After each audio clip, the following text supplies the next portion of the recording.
Hey, what's happening, guys? This is Rob of Rule of Two Review. Welcome back to the channel, and today I want to continue to discuss Nintendo in 2020. So, as we all know, this past week, Nintendo finally, as I said, woke from their slumber and gave us a Nintendo Direct, which is really exciting and really great. You know, they showed us a Nintendo Direct Mini, 28 minutes of all sorts of info about a bunch of games.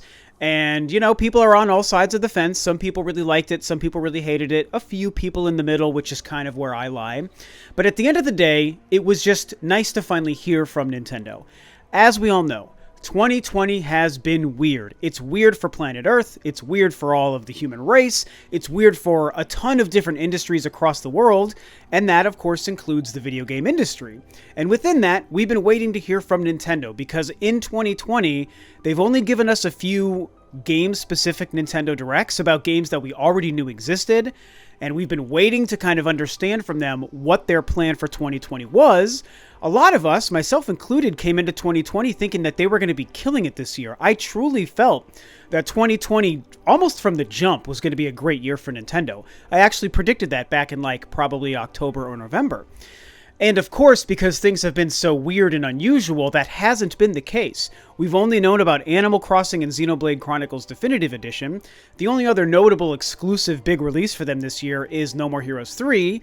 We have the Doom Eternal port coming, and that's been it. And so we wanted to hear from them in 2020, and we just had nothing until this past week's Mini Direct. And so our feelings and opinions about the Mini Direct aside, it's interesting to now consider what Nintendo might be doing in 2020 now that we're finally, after almost 4 months, we're finally on the other side of Nintendo's first addressing us of what they're doing for 2020, right? And I'm obviously not counting things like the Animal Crossing Direct and the Smash Brothers Direct.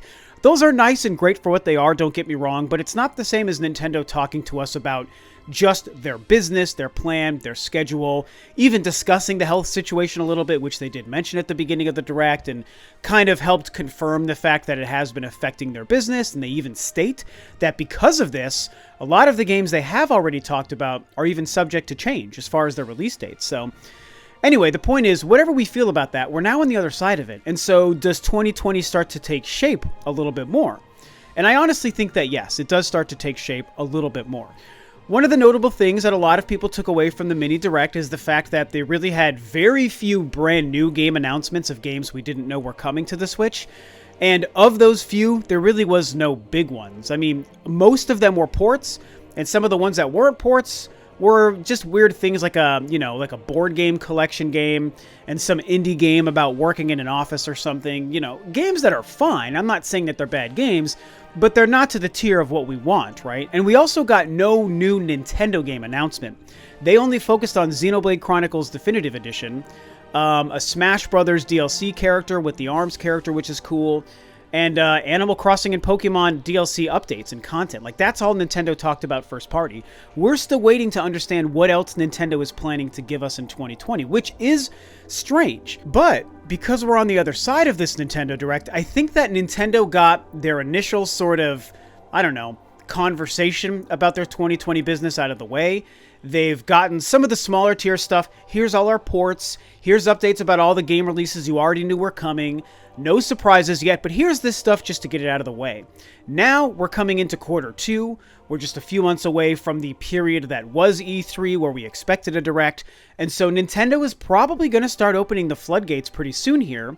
As the worldwide health situation starts to come into focus and maybe it slowly starts to slow down over the course of the next 2 or 3 months, Nintendo can feel more confident about their release dates. And coming up to the E3 period in June, we're probably going to see some pretty big stuff. What can we expect as far as Nintendo Directs? Well, I'm of two minds on that. One of them is what I think most people are thinking, and I think it's a good theory, which is that we won't hear from Nintendo again until their E3 Direct. Even though we know E3 is not really happening, and maybe there's a streaming thing they do, maybe not. Regardless of that, we all know that Nintendo still had an E3 Nintendo Direct presentation ready to go, right? And so, most of us are still expecting Nintendo to release that sometime in the month of June when E3 normally would have happened. And I'm one of those people. I still do definitely think that Nintendo is going to show us that Nintendo Direct in June. And that's really going to be great. And so, is it possible that between now and then, we don't hear from them until it's time for them to release their E3 Direct? Yes, I think that that is a possibility. The other possibility, I think, is that there really could be a chance, and this is not based on any secret info, guys, just so you know. I'm not trying to start any rumors. I have to give that disclaimer nowadays because people can run with that stuff, and it can get pretty dangerous, and that's not what I'm trying to do. My theory and my complete guess as a fan is that there is a chance they do address us with one other Direct between now and E3. I think next month in April becomes the ideal time. Like, I don't think it's crazy for Nintendo to have a Nintendo Direct Mini in 1 month where they really don't give us anything significant, and then the very following month they have an actual Direct that shows some new things and some new surprises. There is a chance that they decide to do that in like mid-April, maybe 2.5 weeks after this mini Direct just aired. And what would be in that? It's tough to say, because what's tricky is if they did decide to do that, they would be giving us a Nintendo Direct that much closer to the E3 Direct. That would only be 2 months prior to E3. And obviously their biggest and best and hardest hitting surprises, they would probably want to save for their E3 Direct. And so that does become one of the reasons why maybe the theory doesn't make sense, and maybe Nintendo wouldn't have another Direct in April between now and E3.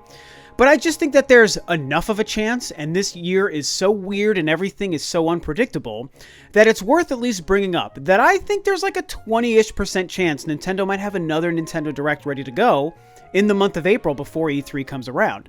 But that 20% chance that there is one means that there's an 80% chance, I believe, there probably won't be one. And more than likely, yeah, we're probably waiting until E3. I really think that that's going to be fine overall. As much as we want to hear about some bigger and better games sooner than later, I think it's going to be fine. The only reason that I think it could be a problem is if there were some kind of big games that were supposed to release between now and then. And honestly, the only big game we know of is Xenoblade Chronicles Definitive Edition. So it seems like if everything stays on the course that it's been on, Nintendo's first half of 2020, their first 2 quarters from the month of January to the month of June, consists of only 2 big notable games. One of them being a remake. So they've got Animal Crossing New Horizons in March, and then they have Xenoblade Chronicles Definitive Edition, the remake/remaster game of a game that already exists and we've all played, coming out in May, and that's it. And so those are great games. I mean, you know, I'm not an Animal Crossing guy, you guys know, but it's a big, very popular game. People are loving it. And then Xenoblade, which is going to be a very exciting release for those of us who are fans.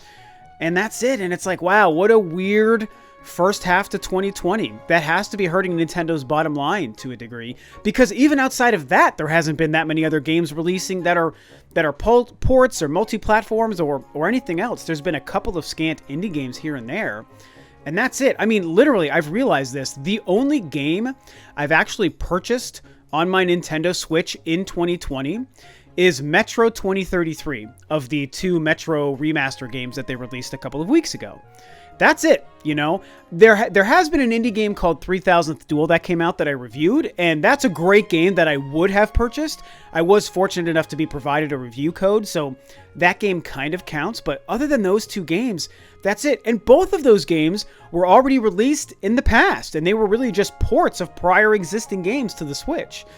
And so it's just been a weird year, and we need to understand what else Nintendo has planned for 2020. So then the question is, do we play the dangerous game of trying to even predict what Nintendo might show in their E3 Direct? And for the most part, I'm not really going to spend too much time on that. I mean, I can kind of breeze through some vague concepts, but I think I need to wait until we're a little bit closer to that before I actually maybe try to really sort out and think what I think might happen. I mean, I think whatever their big holiday game is supposed to be, they're probably going to show it at the E3 Direct, obviously. So if that's Breath of the Wild 2, they're going to confirm that there. If it's a Pikmin 4, they're going to confirm that there. If something like F-Zero shows up, or a Metroid game like I think we're supposed to see in 2020, that's going to show up there. I think that's when we're going to get that big picture. What about something like a Bayonetta 3, for example? Still waiting on that game. That's probably going to show up in the Nintendo Direct, and the E3 Nintendo Direct, and that's probably when we're going to get the date. And I do think that there's a really damned good chance that even with this weirdness that is 2020, Bayonetta 3 is going to release in 2020 and probably be like an October or September kind of release. No More Heroes 3, the game I'm still waiting to find out more about. I want to see gameplay. I want a release date of this game. If that game is going to stick to 2020, E3 is probably the time that we hear about that. And I kind of am resting in like an August for a release window for that game. That kind of makes the most sense to me. And then, other surprises that we could never really predict. Other third-party ports, maybe some other new games we haven't heard of, some third-party exclusives, some other Nintendo first-party games that we haven't had them talk about in 2020. Yeah, those are the things that we're going to see in E3. And so the question about E3 becomes, all these predictions aside, is Nintendo's E3 Direct going to spell out a massive and hard-hitting and fulfilling back half of 2020? Or is 2020 going to end up being a complete wash at the end of the day? And honestly, while either of those options is possible, I'm going to be optimistic and say that I honestly think that yes, the back half of 2020 for Nintendo is going to be strong. I really want to believe that they're going to make up for the fact that the first half was so slow, was so weird, their business was altered, just like every other company in the industry's business has been altered because of this health situation. And I think Nintendo has been moving release dates around because of it, which is why it took them so long to give us a Nintendo Direct.